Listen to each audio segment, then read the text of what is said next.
तो आज की इस वीडियो में मैं आपके सामने वेडनेसडे सीजन 1 को एक्सप्लेन करने वाला हूं। इसका सीजन 2 भी अभी कुछ महीने पहले रिलीज हो चुका है, लेकिन सीजन 2 एक्सप्लेन करने से पहले आपको सीजन 1 की भी कहानी पता होनी चाहिए। तो चलिए बिना किसी देरी के आपके सामने वेडनेसडे सीजन 1 एक्सप्लेन करता हूं। कहानी की शुरुआत में हमें एक वेडनेसडे नाम की लड़की को दिखाया जाता है, जो कि अपने स्कूल के हॉल में काफी डरावने तरीके से चल रही थी और उसे सभी लोग यहाँ पे घूर रहे थे। ऐसा मानो जैसे कि सभी लोग यहाँ पे उससे काफी ज्यादा नफरत करते हो। जब वेडनेसडे जाकर अपना लॉकर खोलती है तो उसके लॉकर में यहाँ पर उसका भाई बंधा हुआ था, जिसके मुंह में किसी ने यहाँ पे सेब भी ठूस रखा था। वेडनेसडे अपने भाई की रस्सी खोल रही थी, तभी उसे एक विजन दिखाई देता है, जिसमें कि जिन बदमाशों ने उसके भाई के हाथ पैरों को बांधकर इस लॉकर के अंदर कैद कर दिया था, उनका चेहरा। तब हमें पता चलता है कि वेडनेसडे एक आम लड़की नहीं है, वो किसी को भी छूकर उनका पास्ट और फ्यूचर बता सकती है। वेडनेसडे को पता चल जाता है कि किन बच्चों ने उसके भाई को परेशान किया है। वो उन सभी लड़कों को सबक सिखाने के लिए स्विमिंग पूल के पास अपने हाथों में पिराना मछली लेकर पहुंच जाती है। पिराना मछलियों को वेडनेसडे के हाथ में देखकर उन बच्चों की फटके हाथ में आ जाती है और यहाँ पे वेडनेसडे उन सभी मछलियों को स्विमिंग पूल के अंदर छोड़ देती है, जो कि एक एक करके उन बच्चों को काटने के लिए उनके पीछे पड़ जाती है और बहुत ही बुरी तरीके से काटती है। जिसके बाद वेडनेसडे काफी एटीट्यूड में बोलती है कि उसके अलावा उसके भाई को कोई भी परेशान नहीं कर सकता। इसके बाद नेक्स्ट सीन में हमें वेडनेसडे के माता पिता को दिखाया जाता है, जो कि वेडनेसडे की इन हरकतों से काफी ज्यादा परेशान थे और साथ ही वेडनेसडे को उस एकेडमी से निकालकर दूसरे एकेडमी में ज्वाइन करवा दिया गया है और इस एकेडमी का नाम नेवरमोर एकेडमी है। इस एकेडमी में वो बच्चे पढ़ते हैं जिनके पास खास सुपर पावर्स होती है और इस एकेडमी में उन बच्चों को अपनी पावर्स के ऊपर संतुलन बनाने का तरीका सिखाया जाता है। वेडनेसडे के माता पिता भी इसी एकेडमी में पहले पढ़ा करते थे, जिससे हमें पता चलता है कि वेडनेसडे के माता पिता के पास भी एक खास सुपर पावर्स मौजूद थी। इसके बाद यहाँ से सीन शिफ्ट होता है, हमें एक लड़की अम्बास को दिखाया जाता है, जो कि पता नहीं एक एडवेंचरर था और वो नेवरमोर एकेडमी के पास के जंगल में किसी काम के वजह से आया था। वो शांति से यहाँ पर बैठकर आराम कर रहा था, तभी अचानक से उसके ऊपर एक खूंखार क्रिएचर हमला कर देता है और वो क्रिएचर अम्बास को जान से मार देता है। उस एरिया के पुलिस ऑफिसर को उस लड़के की यहाँ पे लाश मिलती है और तब वो पुलिस वाला इस जंगल की जांच करने के लिए तैयार हो जाता है और तब हमें पता चलता है कि इस जंगल में ऐसा हादसा आज पहली बार नहीं हुआ है, बल्कि कई बार ऐसे हादसे हो चुके हैं। दूसरी तरफ वेडनेसडे इस एकेडमी के प्रिंसिपल रूम में जाती है, जहां पर वो लैरिसा वीम नाम की एक प्रिंसिपल से मिलती है, जो कि इस एकेडमी की कर्ता धर्ता है और इस एकेडमी को वो कई सालों से चला रही है। वो उसे रूम दिखाने के लिए रूम में ले जाती है, जहाँ पर उसकी रूम पार्टनर एनिडी मिलती है, जो कि एक वेयरवुल्फ है। एनिड काफी खुशहाल और चंचल लड़की थी, जिससे कि यहाँ पे वेडनेसडे ठीक तरीके से बात भी नहीं कर रही थी। एनिड को रंग बिरंगी चीजें काफी ज्यादा पसंद थी, इसलिए उसने अपने पूरे रूम को रंग बिरंगी चीजों से सजा रखा था। लेकिन दूसरी तरफ यहाँ पे वेडनेसडे को तो बस काली चीजें ही पसंद थी। कुछ देर बाद यहाँ पे एनिड वेडनेसडे को अपने साथ एकेडमी घुमाने लगती है। एकेडमी घूमते समय फेनिड कुछ बच्चों को यहाँ पे वेडनेसडे के सामने इंट्रोड्यूस करने लगती है कि आखिर ये बच्चे कौन हैं। जो फैक्स का ग्रुप होता है उसमें वैम्पायर्स होते हैं और फोर्स ग्रुप में वेयरवुल्व्स होते हैं और स्टोनस पत्थर में बदल सकते हैं, जिनके ऊपर सांप भी होते हैं। वहीं स्किल्स में जलपरियां होती हैं, जो कि लोगों के साथ हेरा फेरी करने में काफी ज्यादा माहिर हैं। इसके बाद फैन यहाँ पे वेडनेसडे को स्कूल की सबसे पॉपुलर लड़की वेंसा वाकले के बारे में बताती है, जो कि एकदम काली भटूरी सी दिखती थी, लेकिन उसे स्कूल की सबसे ब्यूटीफुल जलपरी माना जाता है और उसका एक्स बॉयफ्रेंड जेवियर थॉप भी उसी एकेडमी में पढ़ता है, जो कि किसी भी पेंटिंग की तस्वीर बना के उसे जिंदा कर सकता है। इसके बाद वहाँ से वेडनेसडे के माता पिता चले जाते हैं, लेकिन जाने से पहले वो लोग वेडनेसडे के ऊपर नजर रखने के लिए यहाँ पे एक कटे हुए हाथ को छोड़कर चले जाते हैं, जो कि एक जिंदा कटा हुआ हाथ होता है और इस कटे हुए हाथ का नाम थिंक होता है। इसके बाद वेडनेसडे तलवारबाजी की क्लास में जाती है और वेंसा के खिलाफ यहाँ पे तलवारबाजी करने के लिए तैयार हो जाती है। वेडनेसडे और वेंसा के बीच में यहाँ पे एकदम तगड़ी लड़ाई होती है और वो दोनों यहाँ पे लीड पे होते हैं। इसके बाद वेनेसा कहती है कि वो बिना हेलमेट के लड़ाई करना चाहती है और जिसके भी शरीर से यहाँ पे ब्लड निकलेगा वो बंदा यहाँ पे गेम को हार जाएगा और दूसरा बंदा जीत जाएगा।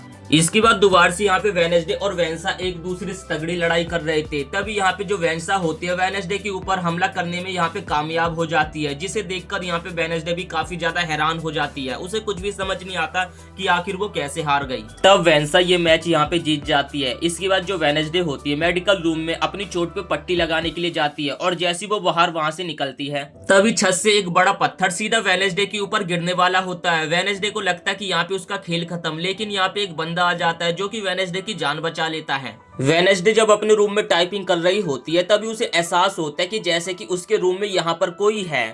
वेडनेसडे कंबल को हटाकर देखती है और उसके नीचे उसे वही कटा हुआ हाथ दिखता है जिसे कि वेडनेसडे यहाँ पे पकड़ लेती है। वेडनेसडे यहाँ पे समझ जाती है कि उसके माता पिता ने इस कटे हुए हाथ को उसके ऊपर जासूसी करने के लिए भेजा है। तब वेडनेसडे थिंक को कहती है कि उसे उसका साथ देना होगा वरना मजबूरन में आकर वेडनेसडे उसे ड्रॉर में बंद कर देगी। तब यहाँ पे थिंक डर के मारे वेडनेसडे की बात मान लेता है और उसका साथ देने के लिए तैयार हो जाता है और थिंक वेडनेसडे को ये भी विश्वास दिलाता है कि वो वेडनेसडे के साथ कोई भी गद्दारी नहीं करेगा। जिसके बाद जो वेडनेसडे ने अपने स्कूल में बच्चों के साथ पिराना मछली वाला जो प्रैंक किया था जिस कारण उसे हॉस्पिटल में लेकर जाया जाता है, तब वेरिसा यहाँ पे वेडनेसडे को अपने एकेडमी के पास के एक टाउन में लेकर आई थी। इसके बाद वेडनेसडे अकेले में जाकर अपनी थेरेपिस्ट से मिलती है और उसकी थेरेपिस्ट के कुछ भी पूछने पर यहाँ पे वेडनेसडे उसे कुछ भी जवाब नहीं देती है। उसके दिमाग में एक आइडिया आता है और वो अपनी थेरेपिस्ट को टॉयलेट का बहाना देकर उसके घर से यहाँ पे भाग जाती है। इस बीच यहाँ पे वेडनेसडे की टकराहट एक आदमी से हो जाती है और उसे एक विजन आता है जिसमें कि वो देखते हैं कि उस आदमी की कार एक्सीडेंट में मौत होने वाली है।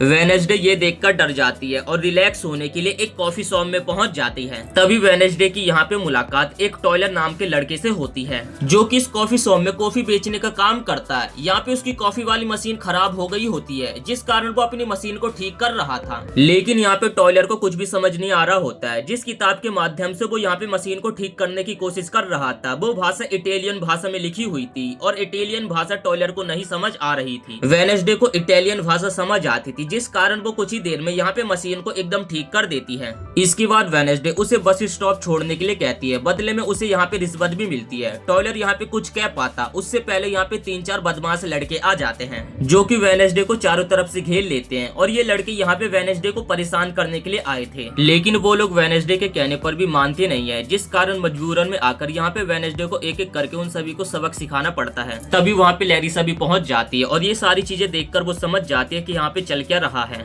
वहाँ पे एक पुलिस वाला भी आ जाता है जो कि वेडनेसडे को कहता है कि मेरी नजर अब से तुम्हारे ऊपर हमेशा रहेगी। इसके बाद लैरिसा वेडनेसडे को अपने साथ ले जाने लगती है। रास्ते में उन्हें टूटी फूटी कार दिखाई देती है, मतलब कि यहाँ पे एक एक्सीडेंट हो गया होता है और ये वही बंदा होता है जिसकी एक बार वेडनेसडे से टक्कर हो गई होती है। इसके बाद वेडनेसडे अपने अकेडमी पहुंचती है और यहाँ पर काफी डरी हुई और सहमी हुई पियानो काफी जोर जोर से बजा रही थी। ये पूर्णिमा की काली रात थी और बाहर से भेड़ियों के जोर जोर से चिल्लाने की आवाज भी आ रही थी। तभी एनिड यहाँ पे वेडनेसडे के पास आती है और वो उसे बताने लगती है कि वो अपने आप को वेयरवुल्फ में नहीं बदल सकती, इसलिए वो बाकियों के साथ एंजॉय करने के लिए नहीं जा सकती। दूसरी तरफ थिंक यहाँ पे टाइलर के रूम में जाता है और उसे वेडनेसडे से यहाँ पे बात करने के लिए कहने लगता है।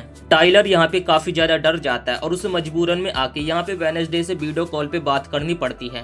वेडनेसडे यहाँ पे टाइलर को आने वाले हार्वेस्ट फेयर में उससे मिलने के लिए कहती है और वो टाइलर को कहती है कि वहाँ पे हम खूब मजे करेंगे, लेकिन कौन से मजे वो तो हम आगे देखने वाले हैं। लेकिन असल बात तो यह है वेडनेसडे इस अकेडमी से किसी न किसी कीमत पे भागना चाहती है। वेरिसा यहाँ पे वेडनेसडे के ऊपर अपनी चील जैसी निगाहें टिकाई हुई थी, लेकिन इसके बावजूद भी यहाँ पे वेडनेसडे टेलर से मिलने में कामयाब हो जाती है और वो दोनों यहाँ से भागने वाले होते हैं। तभी गलती से यहाँ पे वेडनेसडे अपने क्लासमेट रोवन से टकरा जाती है। रोवन जैसे यहाँ पे वेडनेसडे को देखता है तो काफी ज्यादा डर जाता है और उसे देखकर यहाँ पे जंगल की तरफ भागने लगता है। तभी अचानक से यहाँ पे वेडनेसडे को एक विजन आता है जिसमें कि रोवन की जंगल में जाने के कारण मौत हो चुकी है। वो डर जाती है और भागने का प्लान बदल के रोवन का पीछा करने लगती है। उससे पहले वो यहाँ पे रोवन को कुछ बताती, लेकिन उससे पहले यहाँ पर रोवन वेडनेसडे के ऊपर हमला कर देता है और उसके बाद वो दीवार पे वेडनेसडे को टांग देता है। फिर वो अपनी माँ के बारे में यहाँ पे वेडनेसडे को बताने लगता है। मेरी माँ ने 25 साल पहले एक पिक्चर बनाई थी जिसमें उन्होंने कहा था कि वेडनेसडे नाम की एक लड़की नेवरमोर अकेडमी में आएगी और पूरे अकेडमी को तबाह कर देगी, इसलिए कुछ भी घटित होने से पहले वो यहाँ पे वेडनेसडे को जान से मार देगा।